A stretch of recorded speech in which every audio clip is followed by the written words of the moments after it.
1장. 먼저 개인 예배는 필수적인 것으로 모든 자들은 기도와 묵상으로 자기 자신을 하나님께 올려드려야 마땅하다. 또한 개인적인 예배를 지킴으로써 얻는 유익은 이루 말할 수 없이 많은데 그것은 오직 이를 성실히 실행하는 자만이 맛볼 수 있는 유익이다.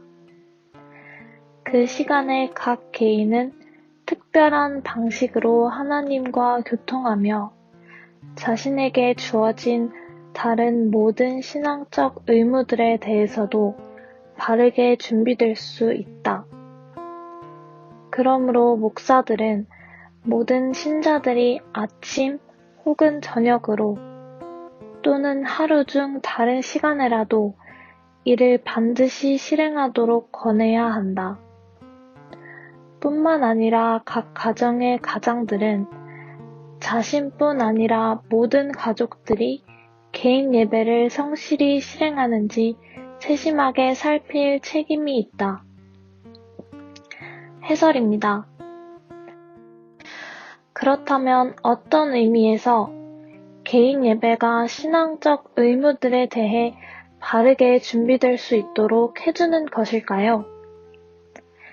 이를 알기 위해서는 인간에 대한 기본적인 이해, 곧 인간이 육체와 더불어 영혼을 지닌 존재라는 사실에 대한 이해가 필요합니다.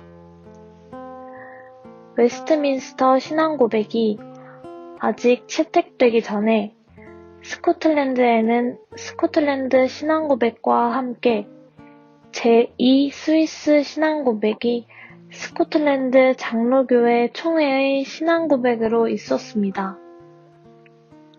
그런데 제2 스위스 신앙고백 제7장은 천사, 마귀, 사람 등 만물의 창조에 관하여 다루는 가운데 5항에서 이르기를 사람에 관하여 성경은 말씀하기를 태초의 사람은 하나님의 형상과 모양을 따라 선하게 지음을 받았다.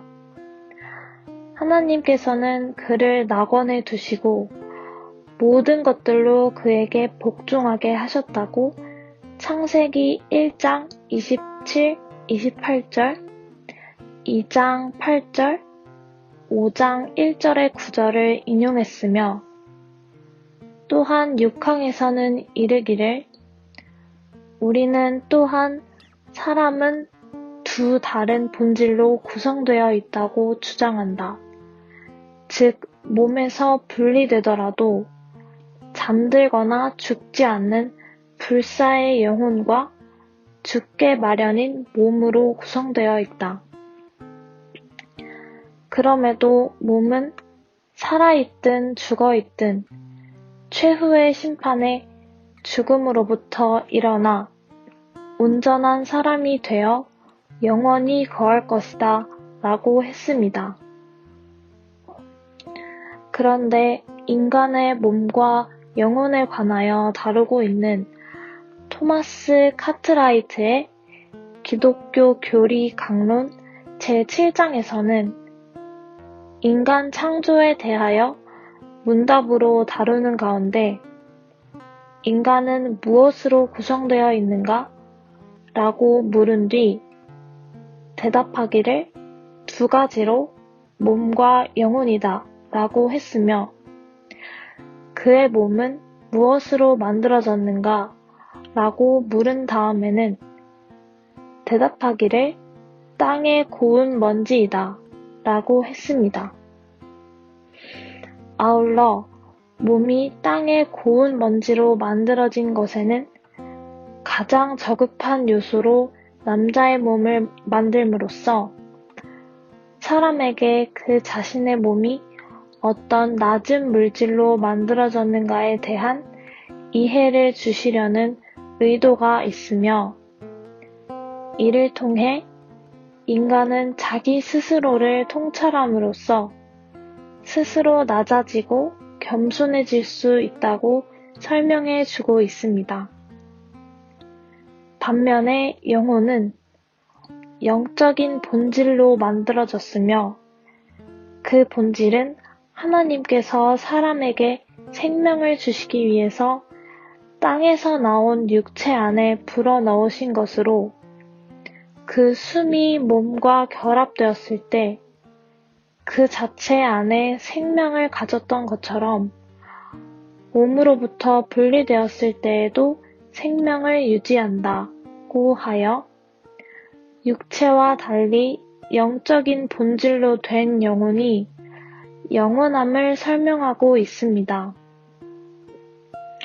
그러므로 이러한 인간의 육체와 영혼에 대한 이해 가운데서 우리들은 영적인 본질로 된 영혼의 높은 가치를 생각할 수 있으며 개인 예배를 통해 신앙적 의무들에 대해 바르게 준비된다는 것이 영혼에 관계된다는 사실을 알 수가 있습니다.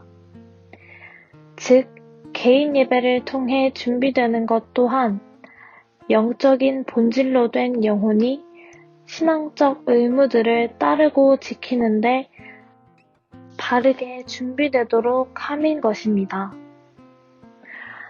하지만 웨스트민스터 신앙고백 21장 6항의 후반부에서는 그러나 하나님께서는 신령과 진리로 어디서나 예배되어야 하고 각 가정에서 매일 그리고 각자 홀로 은밀한 가운데 예배되어야 하듯이 하나님께서 그의 말씀이나 섭리에 의하여 그리고 부르실 때 부주의하게 혹은 고의적으로 소홀히 되거나 저버려서는 안 되는 공적인 모임에서 더욱 엄숙히 예배되어야 한다고 언급하고 있습니다.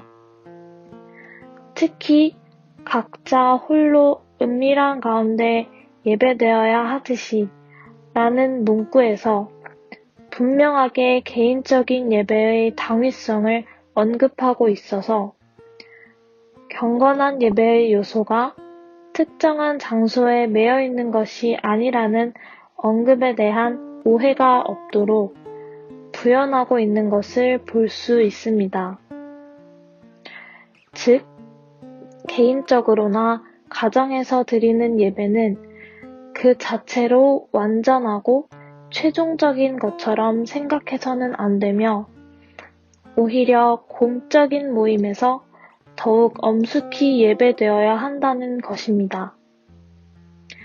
특별히 제세례파의 경우인데 그들 가운데서는 예배의 장소에 대한 제한을 거의 두지 않거나 심지어 공적인 예배에 있어서도 장소와 질서에 제한을 두지 않는 등 파격을 보였습니다. 나중에 그러한 배경 가운데서 무교회주의가 파생되었습니다. 이처럼 예배 모범에서 언급하는 신자의 생활에는 항상 예배가 중심을 이룹니다. 즉, 개인적으로 또한 각 가정마다 그리고 공적으로 교회에서 예배를 드리는 방식으로 개인의 신앙과 교회적인 신앙, 심지어 국가적인 신앙의 일치까지도 도모될 수가 있는 것입니다. 그러나 오늘날 우리의 생활을 바탕으로 이러한 예배 모범을 살펴보면 우리들의 생활은 가히 황망한 수준이라 할 수 있습니다. 각 가정에서의 예배는 고사하고 공적인 교회의 예배에 참여하기도 버거워하는 현실에서의 엄연한 모습들은 마치 노예와도 같습니다. 스스로의 그런 죄에서 탈출하려 할 때 그 목적은 분명 우리들의 육신의 자유가 아니라 예배의 자유를 위함이라는 사실을 결코 놓치지 말아야 합니다. 바로 그 점이 계몽운동이나 그 가운데서의 노동운동과 같은 것들과 가정예배 모범이 말하고 있는 것의 근본적인 차이입니다. 우리들은 육신적인 평안을 위하지 말고 웨스트민스터 소요리 문답의 제1문, 즉 사람의 제일 되는 목적이 무엇입니까? 라는 질문에 대한 답변인 하나님을 영화롭게 하는 것과 영원토록 그를 즐거워하는 것입니다. 라고 하는 대답에서 단적으로 알 수 있는 인생의 최고의 목적을 위해야 마땅한 것입니다.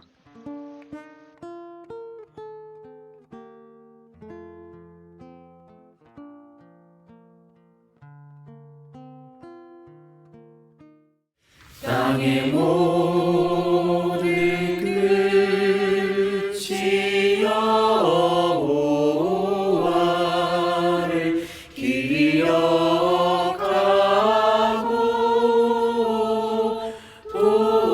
돌아오며 열방의